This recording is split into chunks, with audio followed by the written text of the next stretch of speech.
জান্নাতের সুগন্ধ, সুঘ্রাণ মাখা রুমাল।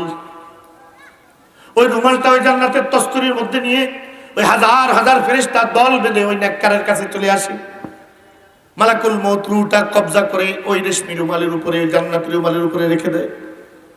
অতঃপর এই রূহটা থেকে নেক আমলের এমন সুঘ্রাণ ছড়াতে থাকে। ইলাইহি ইয়াসআদুল কালিমুত তাইয়্যিবু ওয়াল আমালুস সালিহু ইয়ারফাউহু। এই রূহটা থেকে এমন সুঘ্রাণ বের হতে থাকে, আল্লাহর আসমানের লাখো কোটি ফেরেশতারা চিৎকার দিয়ে দিয়ে বলতে থাকে, ও রব্বে কারীম, তোমার এই পেয়ারা বান্দার রূহটা একটু আমাদের কাছে দিয়ে নাও, আমাদের সামনে দিয়ে নাও, এর থেকে একটু সুঘ্রাণ আমরা নেই। ওই নেক রূহটাকে একটা নজর একটু দেখি, ওই রূহটার কাছে একটা নজর, একটা কিছু সময়ের জন্য একটু দাঁড়াই। আল্লাহ তুমি আমাদের কাছে দিয়ে নাও, কাছে দিয়ে নাও, কাছে দিয়ে নাও। এভাবে যেতে যেতে যেতে যেতে যেতে যেতে 7 আসমান পার হয়ে ওই রূহটা আরশে আজিমের নিচে জান্নাতুল ফিরদাউসে পৌঁছে যায়।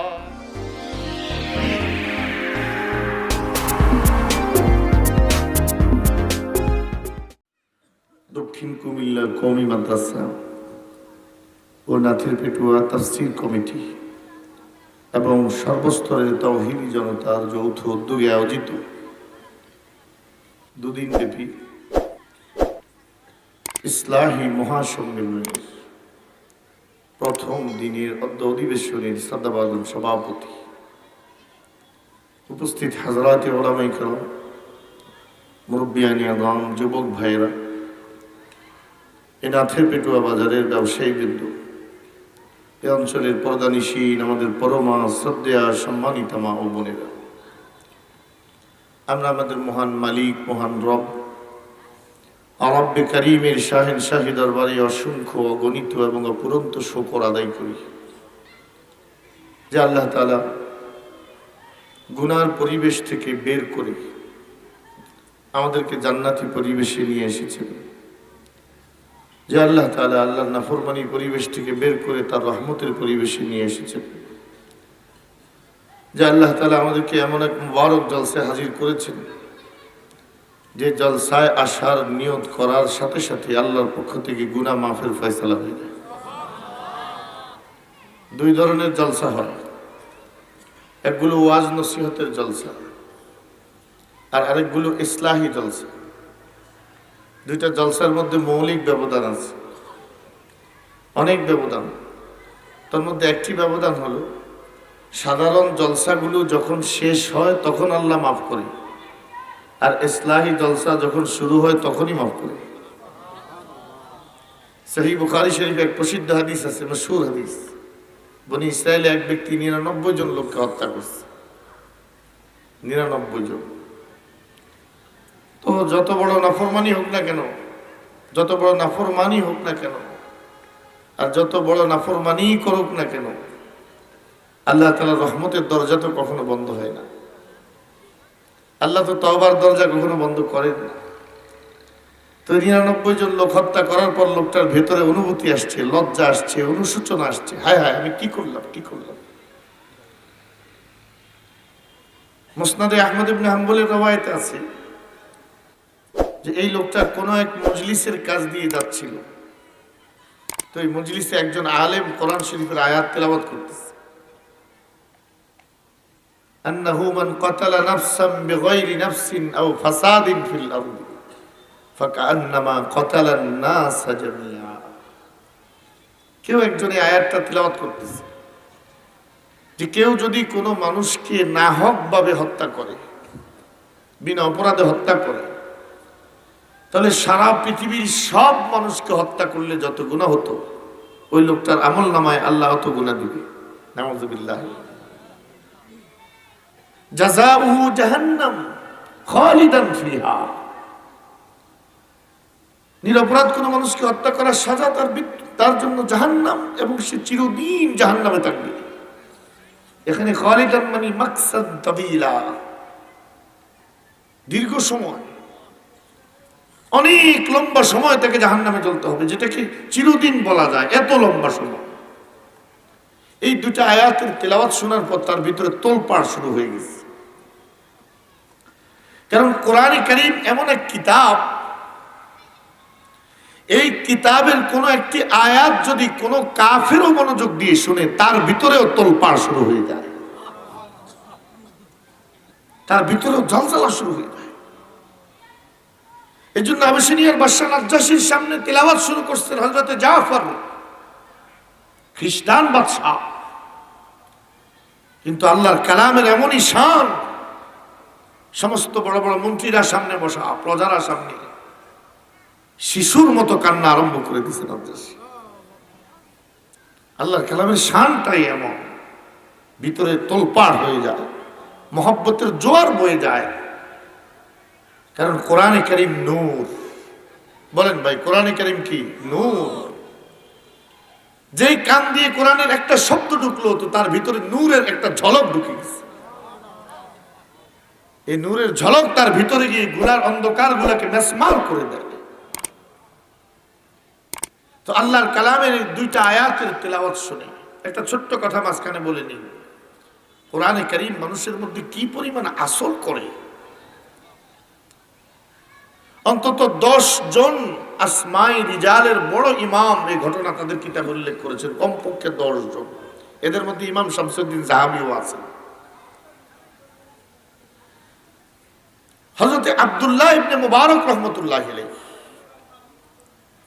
যাকে বলা হতো আমিরুল মুমিনিন ফিল হাদিস, হাদিসের জগতের সম্রাট, ইমাম, আমিরুল মুমিনিন, তিনি নিজেই বলেছেন, হাফিজতু 700,000 মিন আহাদিস রাসূলিল্লাহ সাল্লাল্লাহু আলাইহি ওয়াসাল্লাম, আমি আল্লাহর হাবিবের 7 লাখ হাদিস মুখস্থ করেছি। কয় লক্ষ হাদিস? 7 লক্ষ হাদিস। এত বড় মুহাদ্দিস, ওনার জমানার সবচেয়ে বড় মুহাদ্দিস। ইমাম বুখারী রাহমাতুল্লাহি আলাইহির উস্তাদের উস্তাদের উস্তাদ, মানে ইমাম বুখারীর দাদা উস্তাদ না, খালি বড় দাদা উস্তাদ আব্দুল্লাহ ইবনে মুবারক, এত বড় মুহাদ্দিস। কিন্তু ওনার যৌবন কাটতেছিল আল্লাহর নাফরমানিতে। একদম অনেক ধনীর দুলাল, উমাইয়া বংশের খুবই সম্ভ্রান্তশালী বংশের লোক, অর্থবিত্তের কোনো অভাব নাই, নেশা, জুয়া, আড্ডা, এগুলোই কাজ। এক পোশাক 2 দিন গায়ে দেয় না, একটা সাওয়ারি 1 মাসের উপরে ব্যবহার করে না, প্রতি মাসে নতুন নতুন ঘোড়া, প্রতিদিন নতুন নতুন পোশাক। তো একবার কোনো এক সময় একতারা বাজাচ্ছে বসে বসে, বিনা বাজাচ্ছে, একতারা বাজাচ্ছে গানের তালে তালে। হঠাৎ দূরে কে যেন বসে আল্লাহর কালামের একটি আয়াত তেলাওয়াত করতেছে। 3 বর্ণনা আছে এই ব্যাপারে। কেউ বলছে একতারার ভিতর থেকে আওয়াজ আসছে, কেউ বলছে পাখির মুখ থেকে আওয়াজ আসছে, আর কেউ বলছে কোনো একজন কারি কোরআনের এই আয়াতটা তেলাওয়াত করতেছিল। আলাম ইয়ানি লিল্লাযিনা আমানু আন তাখশা কুলুবুহুম লিযিকরিল্লাহ, আলাম ইয়ানি লিল্লাযিনা আমানু আন তাখশা কুলুবুহুম লিযিকরিল্লাহ। এখনো বুঝি মুমিনের সময় হয় নাই? এখনো বুঝি মুমিনের সময় হয় নাই? সে আল্লাহর জন্য নিজের অন্তরকে বিগলিত করে দিবে, আল্লাহর জিকিরের জন্য নিজেকে মশগুল করে দিবে। আল্লাহর গোলামিতে লাগার সময় কি এখনো মুমিনের হয় নাই? আল্লাহর দ্বীনের জন্য মেহনত করার সময় কি এখনো মুমিনের হয় নাই? এখনো বুঝি আল্লাহকে ডাকার সময় হয় নাই? এই 2-3টা শব্দ আব্দুল্লাহ ইবনে মুবারকের কানের ভিতরে ঢুকে কলবের ভিতরে এত পরিমাণ আসর করেছে। ইবনে মুবারক নিজের হাতের বীণাটাকে ছুঁড়ে ফেলে দিয়ে লাফ দিয়ে উঠে চিৎকার দিয়ে বলে, বালা রব্বি কদান, ও রব বিইজ্জাতিকা, তোমার ইজ্জতের কসম করে বললাম, আমি আব্দুল্লাহর বহু সময় নাফরমানিতে কেটে গেছে, আর নাফরমানিতে লাগানোর সময় নাই। তোমাকে ডাকার সময় এসে গেছে, তোমার গোলামি করার সময় এসে গেছে, তোমাকে সেজদা করার সময় এসে গেছে, তোমার দ্বীনের মেহনত করার সময় এসে গেছে। এই বলে যে ঘর থেকে বের হয়েছে, সারা দুনিয়া ঘুরে ঘুরে ঘুরে ঘুরে আল্লাহর হাবিবের যতগুলো হাদিস সংগ্রহ করা সম্ভব ছিল সব হাদিস সংগ্রহ করে জগৎ শ্রেষ্ঠ মুহাদ্দিস হয়ে গেছে। শুধু কোরআন শরীফের একটা আয়াতের প্রভাব এত এত বড়। একজন নেশাখোর তাৎক্ষণিক নেশা ছেড়ে দিছে, জুয়াখোর তাৎক্ষণিক জুয়া ছেড়ে দিছে, নাফরমান তাৎক্ষণিক নাফরমানি ছেড়ে দিছে, বিলাসী তাৎক্ষণিক বিলাসী জীবন ছেড়ে দিছে, শুধুমাত্র কোরআন শরীফের একটা আয়াতের প্রভাবের কারণে। কন্যা আল্লাহু আকবার। এবার চিন্তা করেন, যদি এই পুরা কোরআন আপনার দেশে, আমার দেশে, আপনার পরিবারে, আমার পরিবারে, আপনার সমাজে, আমার সমাজে, আপনার জিন্দেগিতে, আমার জিন্দেগিতে যদি পুরা কোরআন চলে আসে, তাহলে ওই দেশে, ওই পরিবারে, ওই সমাজে সুদ, ঘুষ, জুয়া, দুর্নীতি, এইভাবে আপনার কোনো ধরনের নাফরমানি, হত্যা, ধর্ষণ, খুন থাকতেই পারে না। ঠিক না ভাই? সাফ করে দিবি কোরআন। কারণ কোরআন নূর। বলেন না কোরআন কি নূর? এই নূর কোন অন্ধকারকে থাকতে দেয় না। এই নূর গুনার অন্ধকারকে দূর করে দেয়। এই নূর নাফরমানির অন্ধকারকে দূর করে দেয়। এই নূর জুলুমের অন্ধকারকে দূর করে দেয়। এই নূর হারামের অন্ধকারকে দূর করে দেয়। এই নূর পাপাচারের অন্ধকারকে দূর করে দেয়। যে আরবের লোকগুলো সবচেয়ে অসভ্য জাতিতে পরিণত হয়েছিল, এই কোরআনের নূর তাদেরকে সবচেয়ে সভ্য জাতি বানিয়েছে। তো কোরআন শরীফের একটা আয়াত শুনতেছিল ওই ডাকাত। কথা খেয়াল আছে তো ভাই? এই আয়াতে কারিমার মধ্যে আল্লাহ তাআলা বলেছেন, কেউ যদি কাউকে হত্যা করে চিরদিন জাহান্নামে করে যাবে। বাস এই কয়েকটি শব্দ তার কানের ভিতরে ঢুকার পর ভিতরে তোলপাড় শুরু হয়ে গেছে, পাগলের মতো হয়ে গেছে। হায় হায়, আমার বুঝি উপায় নেই। 99 জন মানুষকে আমি হত্যা করেছি, আমার তো উপায় নেই। একজনকে হত্যা করলে আল্লাহ বলে চিরদিন জাহান্নামে, আমি তো 99 জনকে হত্যা করেছি, আমার কি উপায়? পেরেশান হয়ে এক ব্যক্তির কাছে গেছে। দরবেশ কিন্তু এলেম কালাম নাই। কিছু আছে আল্লাহওয়ালা খুব ইবাদত করে কিন্তু এলেম কালাম নাই। কি হলো মাসানাও ভাই? মনে রাখবেন, একজন ব্যক্তি আল্লাহর মুকাররব বান্দা হওয়ার জন্য, কেউ ভাই এরকম করে আল্লাহ তাআলার পেয়ারা বান্দা হওয়ার জন্য, আল্লাহর মুকাররব বান্দা হওয়ার জন্য শরীয়তের যথাযথ ইলম ওই ব্যক্তির কাছে থাকা জরুরি। ইলম নাই, পীর সেজে বসে আছে। ইলম নাই, বুজুর্গ সেজে বসে আছে। ইলম নাই, খানকা নিয়ে বসে আছে। এই লোকটাকে 24টা ঘন্টা বিভিন্ন ভাবে শয়তান নিজের মর্জি মতো চালায়। মানুষকে তারা দিয়ে ধোকা দেয়। সে যেটা শরীয়ত না, এটাকে শরীয়ত মনে করে বসে থাকে। হাকিমুল উম্মত রহমতুল্লাহ আলাইহি চমৎকার উদাহরণ দিছে। এক দরবেশ, এলেম কালাম কিচ্ছু নাই, এমনি খুব দরবেশ। তো সে একখানে শুনছে, এক আলেম বলছে নিজের মন যেটা চায় এটার বিরুদ্ধাচরণ করলে আল্লাহ পাওয়া যায়। নিজের মনে যেটা চায় এটার উল্টা চললে আল্লাহ পাওয়া যায়। মানে ব্যক্তি পকেটের মধ্যে পায়খানা ঢুকে রেখেছে, নামাজ পড়ছে, তো শরীরতে গন্ধ।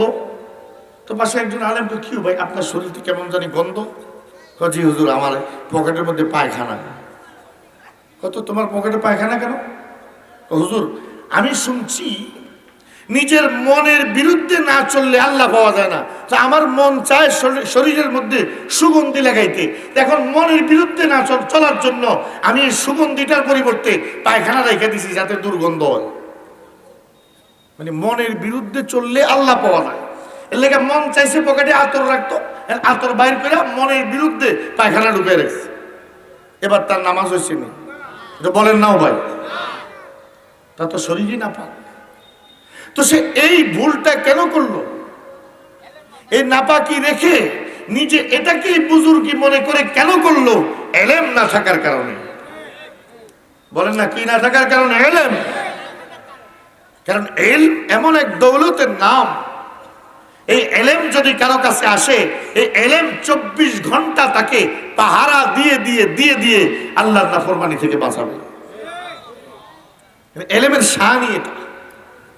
তো এখন এই লোকটা এমন এক লোকের কাছে গেছে, যে লোকটা তো দরবেশ কিন্তু এলেম নাই।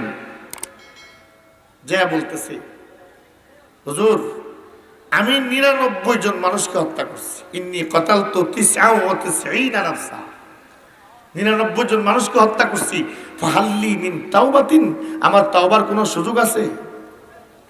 তো এই মেয়ার তো এলেম কালাম নেই, গোসা এসে গেছে খুব। আরে বাপরে, তোর মতো নাফরমান তো জমিনে আর নাই, 99 জন মানুষকে হত্যা করে তুই তওবা করার কথা বলতেছস, আল্লাহ তোরে কোনোদিন ক্ষমা করবে না। এইবার ওই ডাকাত কয়, হুজুর ভালো করে চিন্তা করে কোন কোনো অবস্থাতে তো তওবা কবুল হইতে পারে না, তোর মতো নাফরমান আর জমিনে নাই। কয় তাহলে হুজুর আমার জাহান্নাম থেকে বাঁচার আর কোনো রাস্তা নাই? কয় নাই। কত আইজও জাহান্নামী, কাইলেও জাহান্নামী, তুমি বাচ্চা থাইকে লাভ কি? তোমারে মাইরা 100টা ফুরাই। এবার তরবারে দিয়ে দরবেশের গর্দান উড়ে গেছে। এবার কতজন হয়েছে? কিন্তু তার ভিতরে চটপটানি কমে না, পেরেশানি কমে না। হায় হায়, আমার বুঝি আর বাঁচার কোনো উপায় নাই, হায় জাহান্নাম থেকে মুক্তির কোনো উপায় বুঝি আমার নাই। এই পেরেশানি করতে করতে যে কোনো একজনের সাথে পরামর্শ করার পর উনি বলল, দেখো অমুক জায়গায় অমুক শহরে একজন বুজুর্গ আছে, তিনি শুধু বুজুর্গ না, বড় আলেম। তার কাছে যদি তুমি যাও তাহলে তোমার তাওবার কোনো রাস্তা খুলতে পারে। ভাইরা আমার, এটা বুখারী শরীফের হাদিস। ভাই বলেন বলেন কোন কিতাবের হাদিস? এই সহিহ বুখারী শরীফের হাদিস আল্লাহর হাবিব নিজের জবানে বয়ান করতেছে, সাহাবীদেরকে শুনাইতেছে। তাহলে বোঝা গেল নিজের তাওবার রাস্তা খোলার জন্য আল্লাহ ওয়ালাদের বাড়ির পথ ধরা, আল্লাহ ওয়ালাদের সোহবতের পথ ধরা, এটা আল্লাহর নবী বুখারী শরীফের এই হাদিস দিয়ে সমর্থন করতেছে। ইয়া আইয়ুহাল্লাযীনা আমানুত্তাকুল্লাহা ওয়া কুনু মা'আস সাদিকিন। রব্বে কারীম বলেন, ও বান্দা, তুমি সত্যবাদী হতে হলে সত্যবাদীদের কাছে যেতে হবে। তুমি আমার পেয়ারা বান্দা হতে হলে আমার পেয়ারা বান্দাদের সোহবতে যেতে হবে।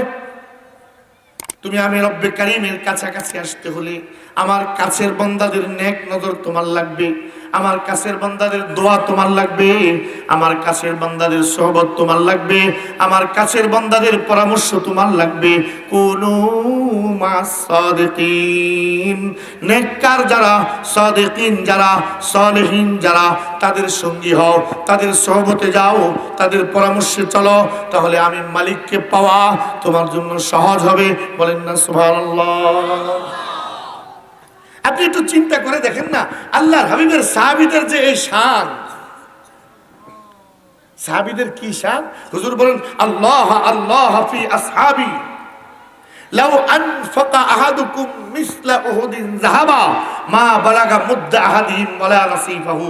আল্লাহর হাবিব বলেন, খবরদার আমার সাহাবীদের শান ভালো করে বুঝে নাও, আমার সাহাবীদের মর্যাদা ভালো করে বুঝে নাও, সাহাবীদের ব্যাপারে জবান খুলতে সাবধান। তোমাদের মধ্যে কেউ যদি এই উহুদ পাহাড় বরাবর স্বর্ণ সদকা করো, আর আমার একজন সাহাবী যদি এই 2-3 সের আটা সদকা করে, তোমার এই এক উহুদ পাহাড় বরাবর স্বর্ণের সদকার সওয়াব থেকে আমার একজন সাহাবীর 2-3 সের আটার সওয়াব বেশি হয়ে যাবে। এই সাহাবীদের এত দাম কেন? রাসূলের সোহবত। কথা বলেন না, সাহাবীদের এত দাম কেন? রাসূলের সোহবতের কারণে। তাবেঈনদের এত দাম কেন? সাহাবীদের সোহবতের কারণে। তবে তাবেঈনদের এত দাম কেন? তাবেঈনদের সোহবতের কারণে। সুতরাং বোঝা গেল এই কম দামা লোকগুলো আরবের বেশি দামি হয়ে গেছে নবীর সোহবতের কারণে, কম দামা লোকগুলো বেশি দামি হয়ে গেছে সাহাবীদের সোহবতের কারণে, কম দামা লোকগুলো বেশি দামি হয়ে গেছে তাবেঈনদের সোহবতের কারণে। আমাদের মতো সাধারণ লোকও যদি আল্লাহর কাছে দামি হতে হয় তো আল্লাহ ওয়ালাদের সোহবতে যেতে হবে, আল্লাহ ওয়ালাদের সংস্পর্শে যেতে হবে, আল্লাহ ওয়ালাদের পরামর্শে চলতে হবে, তাহলে আমি রাস্তা খুঁজে পাবো। এই লোকটা রাস্তা খুঁজে পাইতেছে না, 100টা মার্ডার করছে, মন তো চায় তওবা করতে কিন্তু রাস্তা খুঁজে পাচ্ছে না, মন তো চায় নিজেকে সংশোধন করতে কিন্তু রাস্তা তো খুঁজে পাচ্ছে না। যখন তাকে পরামর্শ দিল অমুক জায়গায় এক আল্লাহওয়ালা আছে, তিনি আল্লাহওয়ালা হওয়ার পাশাপাশি বড় আলেম, ওনার কাছে যাও, হতে পারে তোমার তাওবার কোনো রাস্তা খুলবে। এই পরামর্শ লোকটা কানে নিয়ে ওই বাড়ির দিকে, ওই আল্লাহওয়ালার বাড়ির দিকে, দেশের দিকে, এলাকার দিকে রওনা হয়ে গেছে। ভাইরা আমার, যখন এই লোকটা 1 কদম 2 কদম করে সামনের দিকে বাড়াচ্ছে, প্রতিটা কদমে এক একটা সেকেন্ডে তার জীবনের শেষ সময়গুলো পুড়ে যাইতেছে। সামান্য পথ অগ্রসর হওয়ার পর মালাকুল মউত সামনে এসে গেছে। মানুষের মৃত্যুর সময় যদি নেককার মানুষ হয় তাহলে আল্লাহর রহমতের ফেরেশতারা ইন্নাল্লাযীনা ক্বালু রাব্বুনাল্লাহু সুম্মা ইসতাকামু তাতানাজ্জালু আলাইহিমুল মালাইকাতু আল্লা তাখাফু ওয়া লা তাহজানু ওয়া আবশিরু বিল জান্নাতিল্লাতী কুনতুম তুআদুন। আল্লাহ বলেন, যারা বলেছে আমি আল্লাহ তার রব, অতঃপর জীবনের কোন মুহূর্তে তার এই কথা থেকে সরে আসে নাই, আমি রবের গোলামি করতে কসুরি করে নাই, সারা জিন্দগি যত পেরেশানি আসছে আমি রবের দরবার ছাড়ে নাই, যত মুসিবত আসছে আমার গোলামি ছাড়ে নাই। যখন তাদের মৃত্যুর সময় হাজির হবে আমি রব্বুল আলামিন হাজার হাজার ফেরেশতা পাঠিয়ে আমার এই বান্দাকে ইস্তেকবাল করে স্বাগত জানিয়ে তার আবাসস্থল জান্নাতে নিয়ে আসবো। তো একদল ফেরেশতা চলে আসে, হাতের মধ্যে জান্নাতের তস্তরি, আর এই জান্নাতের তস্তরির উপর জান্নাতের সুগন্ধ সুঘ্রাণ মাখা রুমাল।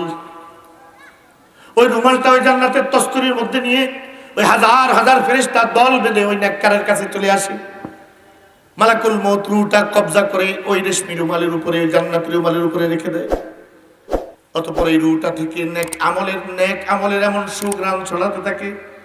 ইলাইহি ইয়াসআদুল কালিমুত তাইয়্যিবু ওয়াল আমালুস সালিহু ইয়ারফাউহু।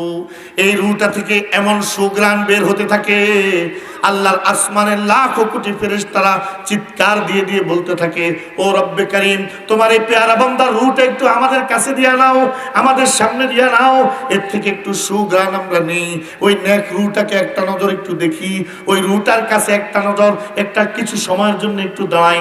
আল্লাহ তুমি আমাদের কাছে দিয়ে নাও, কাছে দিয়ে নাও, কাছে দিয়ে নাও। এভাবে যেতে যেতে যেতে যেতে যেতে যেতে সাত আসমান পার হয়ে ওই রূহটা আরশে আজিমের নিচে জান্নাতুল ফিরদাউসে পৌঁছে যায়। আবার যদি গুনাহগারের রূহ হয়, ফেরেশতারা একটা তস্তরি নিয়ে আসে, জাহান্নামের তস্তরি। আর জাহান্নামীদের পুজ, পেশাব পায়খানা মিশ্রিত দুর্গন্ধযুক্ত এক টুকরা কাপড়, ওই কাপড়টা ওই জাহান্নামের তস্তরির মধ্যে থাকে। মালাকুল মউত রূহটা কবজা করার পরে তস্তরির মধ্যে যখন রাখা হয় এমন দুর্গন্ধ চারদিকে ছড়িয়ে যায়। আল্লাহর সমস্ত ফেরেশতারা বলে, ও রব্বে কারীম, তোমার ইজ্জতের কসম দিয়ে তোমার বলি, এই দুর্গন্ধযুক্ত রূহটাকে আমাদের কাছে আইনো না, এটাকে উপরের দিকে আইনো না। ওমা আদরাকা মা সিজ্জিন কিতাবুম মারকুম ওয়াইলুন ইয়াউমাইযিল লিল মুকাজ্জিবিন। অতঃপর তার এই রূহটাকে আর উপরের দিকে নেওয়ার পারমিশন দেওয়া হয় না। জাহান্নামের অতল গহ্বরে সিজ্জিনের মধ্যে তার ওই রূহটাকে নিক্ষেপ করা হয়। বলেন না নাউযুবিল্লাহ। এখন এই লোকটা যে যাইতেছে, মালাকুল মউত আসছে, মালাকুল মউতের দুই পাশে দুই দল ফেরেশতা আসছে। এক দলের হাতের মধ্যে জান্নাতের তস্তরি, আরেক দল ফেরেশতার হাতের মধ্যে জাহান্নামের তস্তরি। দুই দল ফেরেশতা আসছে এই লোকটা রূহ নেওয়ার জন্য। এখন জাহান্নামের ফেরেশতারা বলতেছে, তোমরা কেন আসছো? এই লোকটা 100 লোককে হত্যা করছে, 100 জন মানুষকে হত্যা করছে, তার রূহ তো জাহান্নামে যাবে, তোমরা কেন আসছো? ওই জান্নাতের ফেরেশতারা জাহান্নামের ফেরেশতাদেরকে বলবে, তোমরা কেন আসছো? কত লোককে হত্যা করছে এটা আমাদের জানার ব্যাপার না। আমরা তো দেখতেছি এই লোকটা নিজেকে ইসলাহ করার জন্য, নিজেকে সংশোধন করার জন্য বের হয়েছে। আর যে নিজেকে সংশোধন করার জন্য বের হয়, আল্লাহর পক্ষ থেকে তার মাগফিরাতের ফয়সালা হয়ে যায়, আমরা তার রূহ জান্নাতে নিয়ে যাব। জাহান্নামের ফেরেশতারা কয়, না আমরা জাহান্নামে নিয়ে যাব। জান্নাতের ফেরেশতারা কয়, না আমরা জান্নাতে নিয়ে যাব। মালাকুল মউত পড়ছে বেকায়দা, কারে দিব? কার তস্তরির মধ্যে রূহটা রাখবে? মালাকুল মউত বলে, রব্বে কারীম, তুমি ফয়সালা করে দাও, রূহটা আমি কার কাছে দিতাম? এই নেক ফেরেশতা জান্নাতের ফেরেশতাদের কাছে দিতাম, না জাহান্নামের ফেরেশতাদের কাছে দিতাম? আল্লাহর পক্ষ থেকে ঘোষণা আসবে, মালাকুল মউত এক কাজ করো, ওই ফেরেশতাদেরকে বলো জায়গা দেখতে, তার বাড়ি থেকে যদি আমার পেয়ারা বান্দার বাড়ির দিকে বেশি পথ আগায়া যায় থাকে, তাহলে বোঝা গেল সে আমি আল্লাহর দিকে বেশি আগাইছে। আল্লাহু আকবার। তাহলে বোঝা গেল আল্লাহ ওয়ালার পথের দিকে আগাইলে আল্লাহর দিকে আগানো হয়। কথা বলেন না ভাই? আল্লাহ ওয়ালার সোহবতের জন্য কদম দিলে আল্লাহর দিকে আগানো হয়। আল্লাহ বলেন, যদি ওই হাদিস সহিহ বুখারী শরীফের হাদিস, আল্লাহ বলেন দেখো দেখো রাস্তা মেপে দেখো, যদি আমার পেয়ারা বান্দার বাড়ির দিকে বেশি কদম দিয়া থাকে তাহলে বোঝা গেল সে আমি আল্লাহর রহমতের দিকে বেশি আগায় গেছে, তার রুটা জান্নাতে নিয়ে যাও। আর যদি কম কদম কম বাড়ায়া থাকে, কম আগায়া থাকে, তাহলে বোঝা গেল আমার রহমত থেকে বেশি দূরে রয়ে গেছে, তার রুটাকে জাহান্নামে নিয়ে যাও। আল্লাহর হাবিব বলেন বাস্তব অবস্থা ছিল ওই বুজুর্গের বাড়ির দিকে আগাইছে কম, ওই বুজুর্গের বাড়ির দিকে কদম বাড়াইছে কম। রব্বে কারীম বলেন আমি তো রহমান, ওয়া ইন্নী লাগাফফারুন লিমান তাবা ওয়া আমিলা সালিহান সুম্মা তাদা। যে তওবার নিয়ত করে, ইসলাহের নিয়ত করে, আমি রব তো তার জন্য গফফার, আমি রব তো তার জন্য রহমান, আমি রব তো তার জন্য রহিম।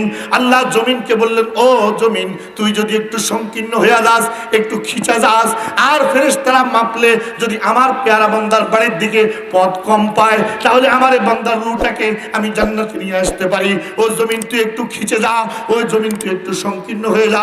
আল্লাহর হাবিব হাদিস শুনাইতেছেন ওয়াইনাহু তাজরুফান, আর হুজুরের দুই চোখ দিয়ে পানি পড়তেছে।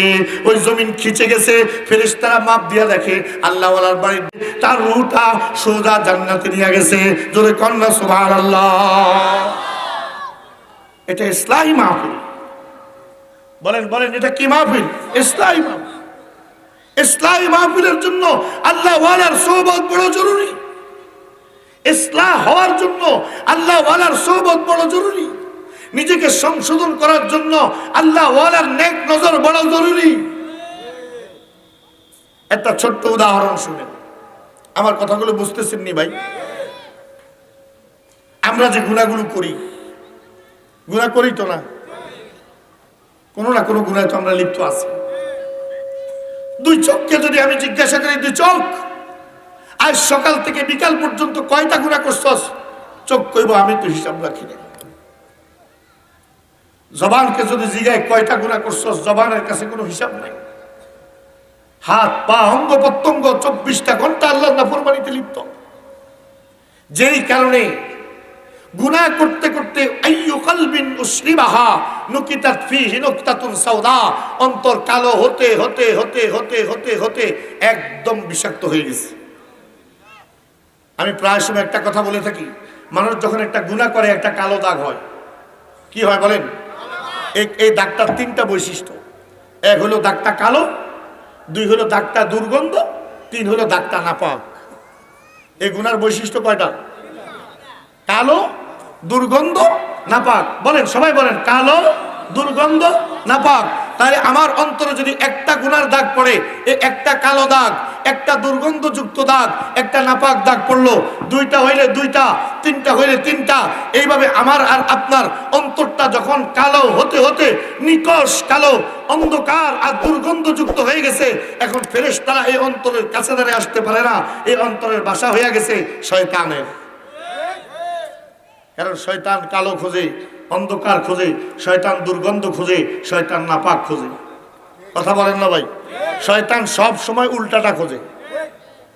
দেখবেন শয়তান যার উপরে সওয়ার হয়েছে তারা বামাতে চা খাওয়ায়। কথা কন না? যে আল্লাহর প্রিয় বান্দা হে বামাতে খায়নি, কিন্তু শয়তান যার উপরে সওয়ার হয়েছে তারা আর ডাইনেতে খাওয়ায় না, বামাতে খাওয়ায়। আবার শয়তান আরেকজনের উপরে সওয়ার হয়েছে, ফজরের নামাজের সময় উঠে নাই, উঠছে 8টা বাজে, 9টা বাজে, উইটা বেশি ভদ্র তো, বেশি সভ্য, বেশি আধুনিক।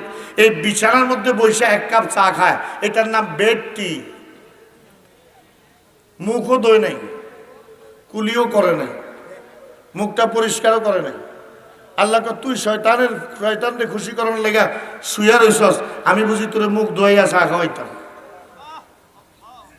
শয়তান তারে মুখ না ধুইয়া না ধোয়া চা খাওয়ায়, ওই নাপাক মুখে চা খাওয়ায়, ওই দুর্গন্ধওয়ালা মুখে চা খাওয়ায়। তাহলে শয়তানের গোলাম যখন হয়ে গেছে, এবার শয়তান যে হাত দিয়া পায়খানা সাফ করায়, এই হাত দিয়া তারে খানা খাওয়ায়, ওই নাপাক মুখে আর দুর্গন্ধ মুখে খানা খাওয়ায়। বোঝা গেল শয়তানের খপ্পরে যদি পড়েন, শয়তান আপনারা দিয়া সব উল্টা করাইব। মনে রাখেন, শয়তান যদি আপনারে কয় তুই এই কাম করলে বড় লোক হবি, বুঝবেন যে আপনি ফকির অনের পাল্লায় পড়ছেন। আর শয়তান যদি আপনারা বলে এই কাজ করলে তুই বিপদে পড়বি, তো আপনি বুঝবেন যে এই কাজের মধ্যে আপনার কামিয়াবি। ওর কথা বল না ভাই, কারণ শয়তান তো আমাদের ভালো কোনোদিনই চাইবে না। শয়তান তো আমাকে কুপথে পরিচালনা করার চেষ্টা করবে, এটা তো সে আল্লাহকে বলেই আসছে, চ্যালেঞ্জ দিয়ে আসছে। সুম্মা লাআতিয়ান্নাহুম মিন বাইনি আইদিহিম ওয়া আরজুলিহিম ওয়া আন আইমানিহিম ওয়া আন শামাইলিহিম ওয়া লা তাজিদু আকসারাহুম শাকিরিন। ইবলিসকে আল্লাহ, আমি তোমার এত ইবাদত করলাম, তুমি আমার সাথে নাফরমানি করছো। আল্লাহ বলে তার লগে নাফরমানি করছো। ফাবিমা আগাওয়াইতানি, তুমি যেহেতু আমার সেজদাগুলোর দাম দিলা না, আমার ইবাদতগুলোর কোনো মূল্য দিলা না, আদম রে মূল্য দিলা, আমারে তোমার রহমত থেকে বঞ্চিত করলা, তো যে আদমের উসিলায় ওই আদম সন্তানদের সামনে থেকে, পিছন থেকে, ডান দিক থেকে, বাম দিক থেকে, চতুর্দিক থেকে আমি ধোকার জাল এমন ভাবে বিছিয়ে দিব, তাদের অধিকাংশকে আমি জাহান্নামে নিয়ে ছাড়বো। আল্লাহ বলেন ইল্লা ইবাদাল্লাহিল মুখলাসিন, তবে শোন শোন শয়তান, কিছু লোককে তো পারবি তোর রাস্তায় চালাতি, আমার পেয়ারা বান্দা যারা হবে এদের রাস্তা দিয়ে হাঁটার সাহস তোর হবে না। ওমর যে রাস্তা দিয়ে হাঁটতো ওই রাস্তা দিয়ে যাইতো নিও শয়তান, ডরে যাইতো না। কারণ ওমর তো প্রথম ঠেলায় তো কল্লা ফেলাই দিল, খালি দৈত্যাল্লে তুইছে, কেউ কথা বল না কেমন, এই রাস্তা দিয়েও হাঁটে না। তো ভাইয়েরা আমার, ইসলাহের দরকার। আগের কথায় ফিরে আসেন, এই ইসলাহের জন্য আল্লাহ ওয়ালার সোহবতে যাওয়া কি পরিমাণ দরকার। হাকিমুল উম্মত রহমতুল্লাহ থেকে একটা উদাহরণ দিয়ে আগের কথার সাথে মিলাই। আমি আর আপনি গুনার মধ্যে ডুবে আছি, কথা কন না, আপাদমস্তক গুনার ভিতরে ডুবে আছি।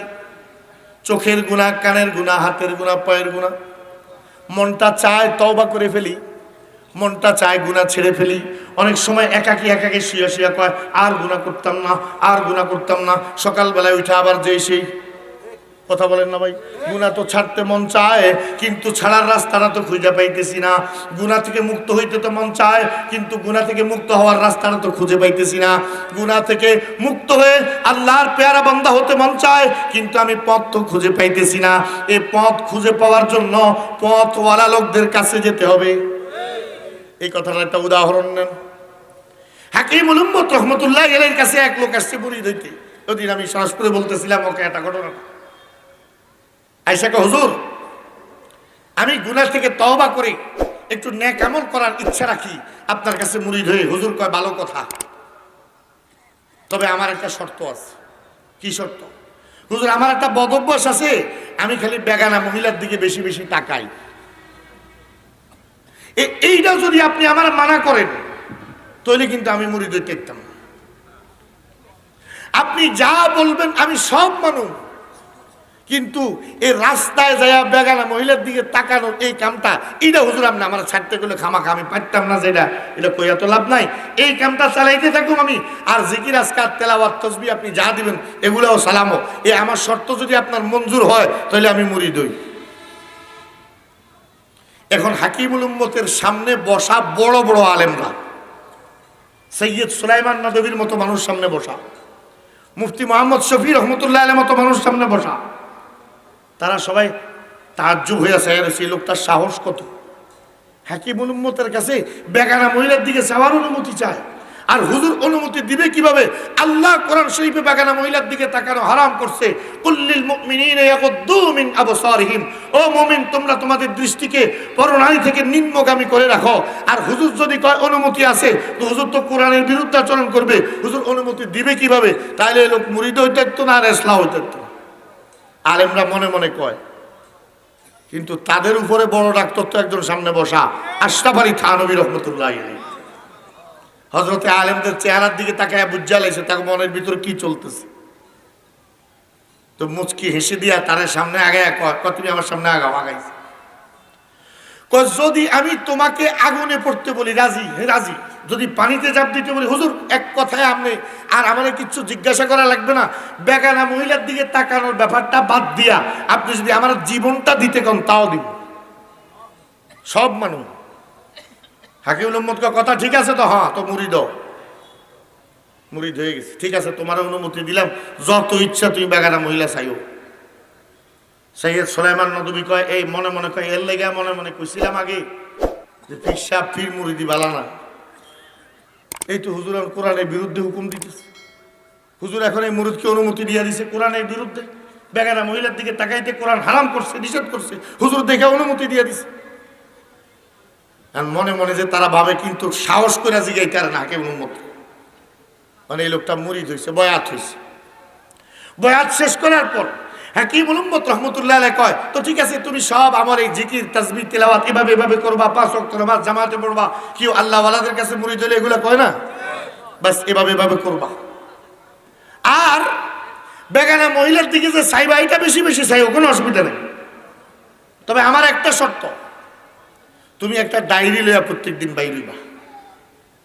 একটা মহিলার দিকে এক নজর তাকাইছো 1 লিখবা, দ্বিতীয়বার তাকাইছো 2 লিখবা, আরেকটা মহিলার দিকে আবার তাকাইছো 3 লিখবা। এইভাবে লিখতে লিখতে লিখতে লিখতে সারাদিন যত তাকাইবা এই নাম্বার লাগাইবা। রাত্রে ঘরের মধ্যে আইসা এই এশার নামাজ শেষ করে ঘরে আইসা সুন্দর করে আবার নতুন করে ওযু করে প্রতি 1 নজরের বিনিময়ে 2 রাকাত নফল নামাজ জরিমানা দিবা। 2 রাকাত নফল নামাজ কি দিবা? হযরত সৈয়দ সুলাইমান নদভী বলেন, হুজুর যখন এই আমলটা বলতেছে আমি তাজ্জুব হয়ে চেহারার দিকে তাকায় রইছি। মদিনার এক সাহাবী এক মহিলা খেজুর কেনার জন্য ওনার দোকানে আসছে। ওই নতুন সাহাবী মাত্র মুসলমান হয়েছে, এখনো আল্লাহর নবী থেকে ভালোভাবে সোহবত নিতে পারে নাই। ওই মহিলার সৌন্দর্যতা দেখে মুগ্ধ হয়ে গেছে, মনের মধ্যে খারাপ উদ্দেশ্য আসছে। কয় এই যে দোকানের সামনে খেজুর আছে এগুলো ভালো না, দোকানের পিছনে ভালো খেজুর আছে, আপনি পিছনে আসেন। এই বলে মহিলাটাকে পিছনে নিয়ে গেছে। এক রওয়ায়েতে আছে মহিলার গায়ে স্পর্শ করছে, আরেক রওয়ায়েতে আছে মা কব্বালতু ইয়া রাসূলুল্লাহ ওয়ালা মা লামাস্তু ওয়া মা লামাস্তু, ও আল্লাহর হাবিব আমি কোনো মহিলার গায়ে স্পর্শ করি নাই, মহিলার সাথে কোনো অসদাচরণ আমি করি নাই, শুধু মহিলাটাকে পিছনে নিয়ে গেছি, তার দিকে শাহওয়াতের নজরে খারাপ নজরে তাকাইছি। ইয়া রাসূলুল্লাহ আমি তো বরবাদ হয়ে গেছি। ওই লোকটা ওই মহিলার দিকে ওই খারাপ নজরে তাকানোর সঙ্গে সঙ্গে তার ভিতরে কম্পন শুরু হয়ে গেছে, কারণ সাহাবী তো নবীর, সুবহানাল্লাহ, ভিতরে ডর এসে গেছে, আল্লাহর ভয় এসে গেছে, দৌড় দিয়ে আল্লাহর নবীর কাছে। ইয়া রাসূলুল্লাহ আকিম আলাইয়াল হাদ, আমার উপর হদ কায়েম করেন, আমি তো বরবাদ হয়ে গেছি, আমি তো শেষ হয়ে গেছি। আল্লাহর হাবিব পুরো ঘটনা শুনছেন, আজান হয়েছে, নামাজ হয়েছে। আকিমিস সালাতা তারাফাইন নাহারি ওয়া যুলাফাম মিনাল লাইল ইন্নাল হাসানাতি ইউযহিবনাস সাইয়্যাত যালিকা যিকরা লিয-যাকিরিন। আসরের নামাজটা হয়ে গেছে, সালাম ফিরে আল্লাহর হাবিব বলেন মানি সাইল, একটু আগে যে আমার প্রশ্ন করছিল লোকটা কোথায়? দাঁড়াইলেন। আল্লাহর হাবিব বলেন তোমার দ্বারা যে গুনাহটা হয়ে গেছিল, তুমি যে আসরের নামাজটা জামাতে আদায় করছো, বিনিময়ে আল্লাহ তোমার গুনাহটা মাফ করে দিছে। নেক আমল গুনাহকে মিটাইয়া দেয়। হাকিমুল উম্মত তদবির দিয়া দিছে, তাকাও তাকাও, 1 নজরে 2 রাকাত, 1 নজরে 2 রাকাত। এবার মনের খুশিতে চলে গেছে, কোনো ব্যাপার না, এতদিন গুনাহ মনে করে চাইছি, আজকে সওয়াব মনে করে চামু, কারণ গুনাহ হইলে হুজুরের অনুমতি তো হুজুরে দিছে আমার। একবারে মনের খুশি 100 বার তাকাইছে।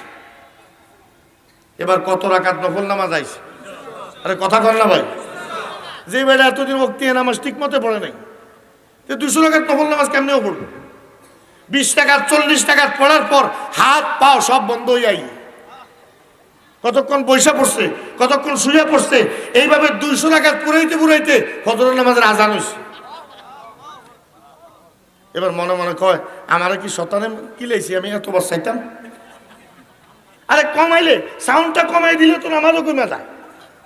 তো আগামীকাল 50 বার, পরের দিন হিসাব করে করে তাকায়, যত বেশি হয়ে গেলে বেশি না বললাম, পরের দিন 50 বার, 100 রাকাত। আগের দিন তো সব লুজ হয়ে রয়েছে, আজকে তো 100 রাকাত আর পড়তে পারে না। ধরু এতবার চাইতাম না, আরেকটু কমাই 20 বার, 40 টাকা রয়ে গেছে, আরেকটু কমাই 10 বার, 20 টাকা 20 টাকা রয়ে গেছে গা, আরেকটু কমাই 5 বার। এখন আইসে 10 টাকার মধ্যে মোটামুটি একটু কন্ট্রোলে আইসে। এখন হুজুর বলছেন 1 সপ্তাহ পরে আমার লগে আবার দেখা করবা। আইসে কিও মহিলার দিকে তাকানোর আমল চলতেছিনি? হুজুর প্রথমে জোরদার চলছে, এখন একটু দুর্বল। মানে প্রথমে 100 বার হুজুর 200 রাকাত নামাজ জরিমানা দিয়ে কুলাই না, পরে কমাইছি 50 বার আইনা 100 রাকাত, তারপরে 20 বার আইনা 40 রাকাত, তারপরে 10 বার আইনা 20 রাকাত। এখন হুজুর এই সপ্তাহের শেষ দিন এই 5 বারের আমল চলতেছে। হাকিমুল উম্মত রহমতুল্লাহ আলাইহি বলেন, তোমরা সবাই আমার সাথে হাত তোলো। তো দরবারে যারা বড় বড় আলেম ছিলেন সকলে হাত তুলছে। হাকিমুল উম্মত 2 হাত তুলে কয়, রব্বে কারীম, তুমি আমাকে যে ইলম দিয়েছো, যে হিকমত দিয়েছো, এটা অনুযায়ী আমি আমার পদ্ধতি আর বুদ্ধিমতো তদবির দিয়া তোমার এই বান্দার 100 বারের গুনাহটাকে কমায়া কমায়া কমায়া কমায়া 5 বারে আনার মতো রাস্তা আমি তারে দেখাইয়া দিছি। আর 5টা বারের অভ্যাস ও করিম তুমি তোমার রহমতের দ্বারা তার ভিতর থেকে দূর করে দাও। এখন এই লোকটার ভিতরে টনক নড়ছে, হায় হায় 100 বার থেকে কমায়া যদি আমি 50 বারে আইনা থাকতে পারি, 50 বার থেকে কমায়া যদি 20 বারে আইনা থাকতে পারি, 20 বার থেকে কমায়া যদি 10 বারে আইনা থাকতে পারি, 10 বার থেকে কমায়া যদি 5 বারে আইনা থাকতে পারি, তাহলে 5টা বার ছাইড়া দিলে তো আমার এই 2 চোখের কারণে আমাকে জাহান্নামে যেতে হবে না। ওই দোয়ার ভিতরে লাভ দিয়ে উঠা কয়, হুজুর এই ওলামায়ে কেরাম সবাইরে সাক্ষী রেখা, আল্লাহকে সাক্ষী রেখা আমি তওবা করলাম, জীবনে কোনোদিন কোনো বেগানা মহিলার দিকে আর চোখ তুলে তাকাবো না। কন্যা আল্লাহু আকবার। তাহলে এবার ইসলাহের রাস্তা খুঁজে পাওয়া গেছেনি? একটু বলেন না, খুঁজে পাওয়া গেছেনি? এই জন্য রব্বে কারীম আমাকে আপনাকে রসুল যতদিন দুনিয়াতে ছিলেন রসুলকে অনুসরণ করতে বলেছেন, রসুলের সোহবতে যেতে বলেছেন। ইয়া আইয়ুহান নবী ইন্না আরসালনাকা শাহিদাও ওয়া মুবাশশিরাও ওয়া নাযীরা। আল্লাহ বলেন, ও আমার বন্ধু, আমি আপনাকে সাক্ষী বানিয়ে পাঠিয়েছি, আমি আপনাকে সুসংবাদদাতা হিসেবে পাঠিয়েছি জান্নাতের আর জাহান্নামের ভয়, জাহান্নামের ভয় উম্মতকে দেখানোর জন্য আমি আপনাকে পাঠিয়েছি। আপনার কাছে উম্মত যখন আসবে আপনি তাকে ঈমান আনায়া কালিমা পড়ায়া ঈমানের রাস্তার উপর উঠাইয়া দিবেন, আপনি তার ঈমানের সাক্ষী হবেন। আর আপনি তাকে জান্নাতের সুসংবাদ দিয়া নেক কাজের প্রতি উদ্বুদ্ধ করবেন। আর জাহান্নামের দুঃসংবাদ দিয়া জাহান্নামের রাস্তা থেকে ফিরায় রাখার রাস্তা আপনি বাতায়া দিবেন। আমার ভাইরা আপনি বলেন, এখন নবী আসেনি? আমার জোরে কয় না কা আসেনি? কেউ যদি কয় আমি নবী আসি, মুসলমান না কাফের? তাইলে কাদিয়ানি মুসলমান না কাফের? কয় আমিও নবী, মুহাম্মদ নবী। জোরে কইলেন না তো নাউজুবিল্লাহ। কয় আমার যে নবী মানত না সে জারর সন্তান। প্রথমে কয়দিন কইছে আমি ইমাম মাহাদি, প্রথমে কয়দিন কয় মাহাদি দেয় যে মার্কেট জমে না। তারপরে কয় আল্লাহ তাআলা আমার কাছে ওহী নাজিল করছে, আর কইছে ও গোলাম মুহাম্মদ, আমি মুহাম্মদের কাছে যেমন ওহী নাজিল করেছিলাম তোমার উপরেও এমন ওহী নাজিল করব। কোন নাউজুবিল্লাহ। এই কাদিয়ানি আজ গোলাম মোহাম্মদ কাদিয়ানির অনুসারী বাংলাদেশে বিভিন্ন জায়গায় ছড়িয়ে গেছে। আমাদের কুমিল্লা কোটবাড়িতে কাদিয়ানি গো আস্তানা, কোটবাড়ির মেইন রোডটা দিয়ে ভিতরে বামে তাগো আস্তানা মন্দির। কাদিয়ানিদের ইবাদতখানা কি, কাদিয়ানিদের পূজা মণ্ডপ কি, মসজিদ না মন্দির? এটা গির্জা হইতে পারে, এটা প্যাগোডা হইতে পারে, এটা মন্দির হইতে পারে, এটা কোনো একটা কিছু হইতে পারে, তবে কোনো অবস্থাতে মসজিদ হইতে পারে না। আর এদের পরিচয় কোনোদিন মুসলমান হতে পারে না। কথা বলেন না ভাই? আল্লাহর হাবিব শেষ নবী, আল্লাহর হাবিব সর্বশ্রেষ্ঠ নবী।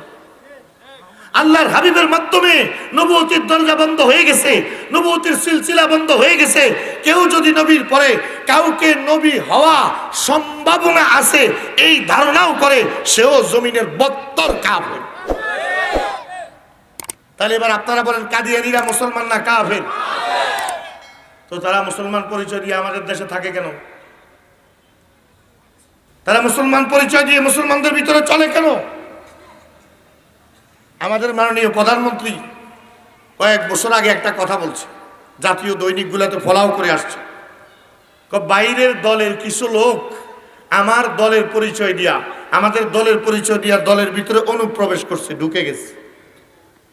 এদেরকে চিহ্নিত করতে হবে, কারণ এরা বাইরের থেকে এসে আমাদের দলের পরিচয় দিয়া আমাদের ভিতরে বিশৃঙ্খলা লাগায়। সুতরাং এদেরকে চিহ্নিত করতে হবে। প্রধানমন্ত্রীর এই কথা আমার নেহায়েত পছন্দ।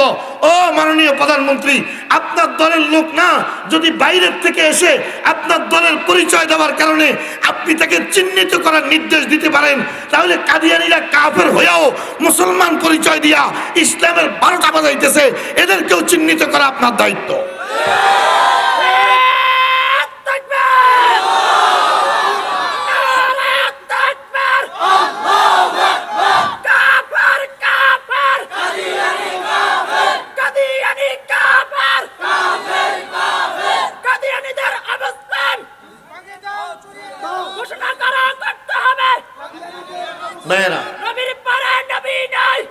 সংসদে আইন চাই, বলেন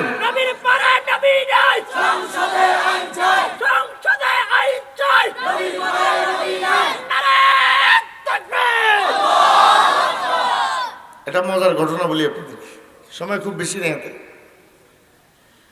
হযরত মাওলানা আমিন সফদর উকালবি রহমতুল্লাহ আমাদের এক জবরদস্ত আলেম ছিলেন পাকিস্তানের, উনি ওনার খুতবাতের মধ্যে এনেছেন ঘটনা। দারুল দেওবন্দ মাদ্রাসার একজন কালেক্টর, যিনি কালেকশন করে বিভিন্ন দিকে মাদ্রাসার কালেকশনে যায়, তাই আলেম না, সাধারণ মানুষ। তো এক এলাকায় গেছে মাদ্রাসার কাজ করার জন্য, ওখানে কাদিয়ানীদের আস্তানা, গোলাম মাহমুদ কাদিয়ানী অনুসারীদের। এখন তারা ওই সাধারণ মানুষটারে ধরছে, ধরে পেছে বুঝে ফেলাই দিছে। কোরআনের আয়াত কয়, হাদিস কয়, দলিল কয়, কাদিয়ানী যে নবী, এটার উপর তারা প্রমাণ দেয়। তো এই মেয়ে কয় ঠিক আছে, আমাদের আলেমদের সাথে বসো, বহসে বসো, তাহলে সমাধান হবে। কাদিয়ানীরা কয় হ্যাঁ বসো, যদি তোমাদের আলেমরা আমাদের কথার জবাব দিতে না পারে তাহলে তোমরা কাদিয়ানী হইবা, আর যদি তোমাদের আলেমদের কাছে আমরা হাইরা যাই তো আমরা তো অবাক করিয়া মুসলমান হয়ে যাবো, আবার তোমাদের সাথে ফিরে আসবো। এই মেয়ে এটারে বিরাট সুযোগ মনে করে তাড়াতাড়ি দেওবন্দে ফিরে আসছে। এসে বড় বড় ওলামায়ে কেরাম যারা আছে সবাই বলতে, হুজুর চলেন চলেন বহসে আসেন। হুজুররা কয় আরে এরা তো কাফের, এদের কাছে দলিল চাওয়াও তো কুফরি। কথা কন নাও ভাই, এরা কাফের, তার কাছে আবার কি দলিল চাইবেন আপনি? তে বন্ড, তার কাছে আপনি কি দলিল চাইবেন আবার? হুজুর এগুলা কইয়া লাভ নাই, বহস কইরা তাদেরকে বন্ড প্রমাণ করে দেন, নইলে ওইদিকে হাজার হাজার পরিবার কাদিয়ানী হয়ে যাবে। শেষ পর্যন্ত এই বেচারার কান্নাকাটি আর সহ্য করতে না পেরে দারুল থেকে কয়েকজন ওস্তাদ গেছে বহস করার জন্য। বিশাল বড় বহসের অনুষ্ঠান, হাজার হাজার মানুষ উপস্থিত। এখন কাদিয়ানীদের একটা দাবি হইল, যদি নবীর পরে নবী না থাকে তো ঈসা আলাইহিস সালাম আবার কিল্লে গাইবে। তো ঈসা আলাইহিস সালাম যখন আবার আসবে তো তিনি তো নবী, উনি যদি আবার জমিনে আসতে পারে তো আমগো কাদিয়ানী নবী হইতে অসুবিধা কি? ঈসা আলাইহিস সালাম কি নবী হয়ে আসবে না উম্মত হয়ে আসবে? আচ্ছা, এটার জবাব আপনারা এমনিই জানেন, আমি এটা বলতে চাইতেছি না। তো তারা ঈসা আলাইহিস সালামের ঘটনাটা দিয়া সবসময় মানুষকে বিভ্রান্ত করে। এখন এই বহসের মধ্যে কাদিয়ানীদের মধ্যে একজন দাঁড়াইছে প্রথমে, দাঁড়ায় একটা বহস আনুষ্ঠানিকভাবে শুরু হওয়ার আগে আমাদের আগে একটা ছোট্ট প্রশ্ন আছে, ঈসা আলাইহিস সালাম কোথায় আছে? এন্ড উপস্থিত যারা আছে তারা কয়, আলেমরা কয় ঈসা আলাইহিস সালাম দ্বিতীয় আসমানে আছে। আচ্ছা, দ্বিতীয় আসমানে যে ঈসা আলাইহিস সালাম আছে, জিন্দা না মুর্দা? কয় জিন্দা। তো জিন্দা হলে খায়নি না খায় না? কত খায়, তো খাইলে তো পায়খানাও করে। তো বললাম এখানে তো হওয়া তো করে। আসমানে তো পায়খানার জায়গা নাই, তো পায়খানা করে কই? আসমানে তো পায়খানা করার জায়গা নাই, তো পায়খানা কোথায় করে? এবারে প্রশ্ন করার পর হুজুর একজন আরেকজনের মুখের দিকে তাকা, কি পায়খানা করে কোথায়? এটা তো কোনো কিতাবে নাই। বিরাট বেকায়দা অবস্থা। এখন এই যে কালেক্টর, ওই বেচারা আলুমের একজন কালেক্টর, সাধারণ মানুষ, হেকা হুজুর বুঝছি তারা বেয়াদব, আর বেয়াদবের জবাব আপনারা বুজুর করে দিতে পারতেন না, আমার মতো বেয়াদব লাগবে। আপনারা সাইডন, তাকে জবাব আমি দিই। দাঁড়াইছি, দাঁড়াইয়া কয় তোমরা ভালো একটা প্রশ্ন করছো, ঈসা আলাইহিস সালাতু ওয়াস সালাম দ্বিতীয় আসমানে আছে। আমি কাশফের মাধ্যমে দেখছি যে ঈসা আলাইহিস সালামকে আল্লাহ কাদিয়ানীর কবর বরাবর বসায় রেখেছে। পায়খানার প্রয়োজন হলে ঈসা আলাইহিস সালাম পায়খানা করে, সব পায়খানা গোলাম মাহমুদ কাদিয়ানীর মুখের মধ্যে পড়ে, যা খাইতারে খায়, বাকিগুলো কবরে খায়। এবার কাদিয়ানী গো মেজাজ খারাপ হয়েছে নিও ভাই, এই মিয়া ফালতু কথা করতে পাগল ছাগল ধরে আনছেন মিয়া, কি কয় না কয়। ওলামায়ে কেরাম হেবারে দাম আদুরে টানা, এরা তোর আল্লাহ দোয়, তুই যে দাবি করতেছস দলিল দিবি করতে, বয় আল্লাহ হস্তে বয়। কে কয় হুজুর আপনারা চুপ করেন, দাবি জন আমি করছি, দলিলও আমি দিব। তারা প্রমাণ দিতে হবে না, তোমার জিন্দা কবর দিয়েলাম। তুই প্রমাণ আমার নেন। আমার প্রমাণের নাম হলো কোদাল। আমার প্রমাণের নাম কি? কোদাল। কোদাল আবার কেমনে প্রমাণ? কবর খোদো। গোলাম মোহাম্মদ কাদিয়ানির কবর খোদো। কবর খুঁজতে যদি ভিতরে গু পাওয়া যায়, যদি পায়খানা পাওয়া যায়, তাহলে আমার দাবি সঠিক। আর যদি পায়খানা না পাওয়া যায় তো আমার দাবি ভুল। তা আমার দলিল তো কোদাল। কোদাল লইও। এবার সাধারণ কাদিয়ানি যারা, তারা শিক্ষিত না, তারা হ্যাঁ চলো চলো কোদাল লইও। তার মধ্যে সবচেয়ে বড় যেটা, সবাই থামেন থামেন। কারণ কোদাল লাইনা যদি কবর খোদে তাহলে কিন্তু আসল গোমর ফাঁস হয়ে যাব। কারণ প্রত্যেক নবী কবরে জিন্দা। আমার কথা কর না? আল আম্বিয়াউ আহইয়াউন ফি কুবুরিহিম ইউসাল্লুন। প্রত্যেক নবী কবরে জিন্দা এবং নামাজও পড়ে। এন্ড গোলাম মোহাম্মদ কাদিয়ানি তো নবী না, সে তো বন্ড, সে তো কবরের মধ্যে পচা ভূত হইয়া রয়েছে।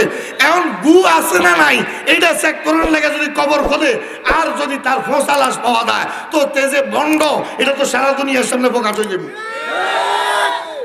কাদিয়ানিকে বড় পণ্ডিত যেটা কয়, সে কয় থাক কবর খোদনের কাম নাই। দেওবন্দের যিনি গেছে উনি কয় না কবর খুদ দইব। কয় না কবর খোদন লাগতো না। কয় তাইলে তোমরা মানতেছ যে ঈসা আলাইহিস সালামের পায়খানা গোলাম মোহাম্মদে খায়? আমরা কি আর দেখছি নি? খাইলেও খাইতে পারে। এবার যারা কাদিয়ানীদের পক্ষ হয়ে আছে তারা কয় তওবা তওবা, যেই লোকে আরেক নবীর পায়খানা খায় এর না গুখোর নবীর আঙ্গ কোনো দরকার নাই, আমরা তওবা করলাম। সব উঠে চলে আসে। আর কাদিয়ানীরা অপদস্থ লাঞ্ছিত হয়ে ওখান থেকে চলে গেছে। বুঝা গেল আমার নবীর পরে কেউ যদি নবুয়তি দাবি করে তে গুখোর, তে হারামখোর, তে মিথ্যুক, তে কাযযাব, তে দাজ্জাল, তে কাফের। ঠিক না বাড়ি? সুতরাং আমার ভাইরা আবার আগের কথায় ফিরে আসেন। আমি আর আপনি যদি মালিককে পেতে হয় আমাকে আপনাকে ইসলাহ করতে হবে। একটু কথা বলেন না ভাই? ওই ইসলাহটা আল্লাহর নবী থাকা অবস্থায় সরাসরি নিজে ইসলাহ করছেন। এখন নবী আসেনি, একটু জোরে কন্যা আসেনি। তাইলে এখন শাহেদ কে হবে? এখন মুবাশশির কে হবে? এখন নাজির কে হবে? এখন জান্নাতের কথা কে বলবে? এখন জাহান্নামের কথা কে বলবে? এখন মানুষকে ইসলাহ কে করবে? আল্লাহর হাবিব বলেন ইন্নাল উলামা ওয়ারাসাতুল আম্বিয়া।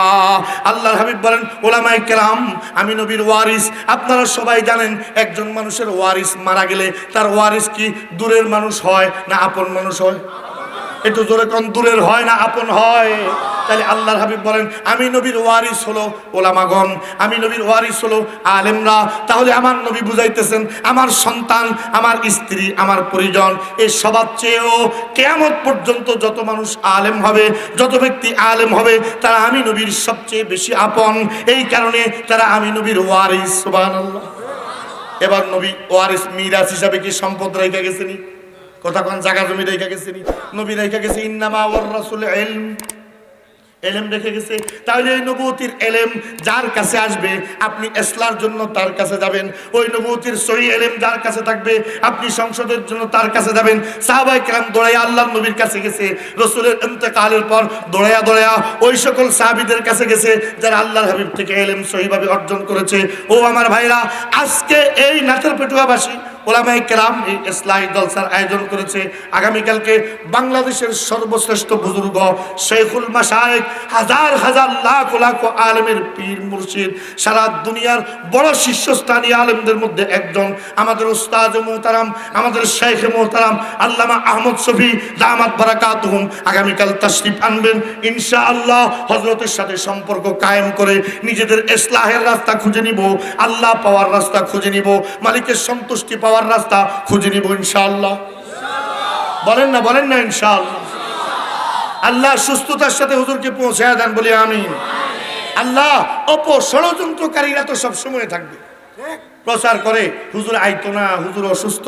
এই পর্যন্ত হুজুর যে কতবার মারছে, হঠাৎ করে ফেসবুকে খবর দেয় আল্লামা আহমদ শফির ইন্তেকাল। তো হেতার এই অনলাইনে এই নিউজটা লক্ষ লক্ষ মানে শেয়ার হয়ে যায়, কমেন্ট হয়ে যায়, ভাইরাল হয়ে যায়। বাস এটার লেগা এই বড় বড় বুজুর্গদের সাথে, বড় বড় আল্লাহ ওয়ালাদের সাথে বেয়াদবি করে এমন এক শ্রেণী কিয়ামত পর্যন্ত থাকবে। এদের উপর আল্লাহ লানত চলতে থাকবে। খবরদার, আল্লাহ ওয়ালাদের সাথে কোনো বেয়াদবি করা যাবে না। মানে নজরুল সাহেব 2 মিনিট। হ্যাঁ, আমি আপনাদেরকে শেষ একটা কথা বলে দিই ভাইরা, আল্লাহর হাবিব সাল্লাল্লাহু আলাইহি ওয়াসাল্লাম আমাদের কাছে যে একটা আদর্শের নমুনা রেখে গেছে, সুন্নাতের যে একটা নমুনা রেখে গেছে, আপনারা খুব খেয়াল করবেন শেষ কথাটা, যে একটা নমুনা আল্লাহর হাবিব আমাদের কাছে রেখে গেছেন। এই নমুনার নাম কোরআনের ভাষায় উসওয়াতুন হাসানা। বলেন না, কোরআনের ভাষায় উসওয়াতুন হাসানা। আর কোরআনের আরেক ভাষায় রহমত। বলেন, কোরআনের আরেক ভাষায় কি? করোনা ভাইরাস যেটা বর্তমানে চায়নায় চলতেছে, এটা রহমত না গজব? কিছুদিন আগে আমাদের সাথে বুলবুলি আইছে, রহমত না গজব? এই যে ডেঙ্গু আসছে, রহমত না গজব? তা আপনি ভালো করে বুঝে নেন, আপনার নবীর আদর্শকে আল্লাহ বলেছেন রহমত, আপনার নবীকে আল্লাহ বলেছেন রহমত। আপনার রব হইল রহমান। যদি আপনি আল্লাহ ওয়ালাদের সোহবত এখতিয়ার করে সহিভাবে আল্লাহর হুকুম আর আল্লাহর নবীর আদর্শ মতো চলেন, আপনার পুরো জিন্দগিতে রহমত আর রহমত থাকবে। ওই সকল ভাইরাস ইনশাআল্লাহ আপনাকে আক্রান্ত করতে পারবে না। এই জন্য নবীর আদর্শ থেকে এক চুল বাড়ানো যাবে না, নবীর আদর্শ থেকে এক চুল কমানো যাবে না। নবীর আদর্শ থেকে এক চুল বাড়ানো কমানোকে বলা হয় বেদাত। বেদাতে কদম না দিয়ে যদি নবীর সুন্নতের আদর্শের উপর জিন্দেগি চালাতে পারি, ইনশাআল্লাহ রহমান আমাদের জন্য রহমত করবেন। সারা দুনিয়াতে আমরা আবার বিজয়ী হব। আল্লাহ আমাদেরকে কথাগুলোর উপর আমল করার তৌফিক দান করেন। সুবহানাকাল্লাহুম্মা বিহামদিক আশহাদু আল্লা ইলাহা ইল্লা আনতা আস্তাগফিরুকা ওয়া আতুবু